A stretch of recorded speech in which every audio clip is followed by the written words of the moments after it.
एक गहरे जंगल में एक शेर रहता था।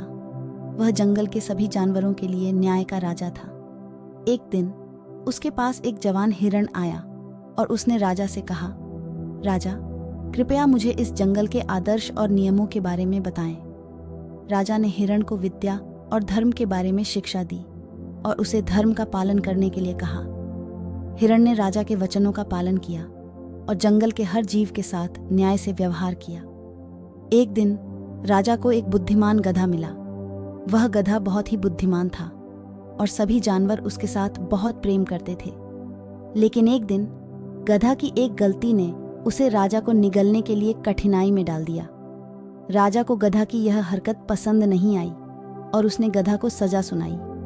हिरण ने गधा की सजा को माफ करने के लिए प्रार्थना की, लेकिन राजा ने उसकी कोई बात सुनी नहीं।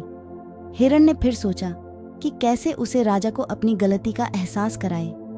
उसने गधा के पास जाकर उसे बताया, अब हमें अपनी गलती से सीख लेनी चाहिए और फिर आगे बढ़ना चाहिए। हम सभी गलतियों से सीख सकते हैं और उन्हें सुधार सकते हैं। इसलिए तुम राजा के पास जाकर अपनी गलती मान लो और माफी मांग लो।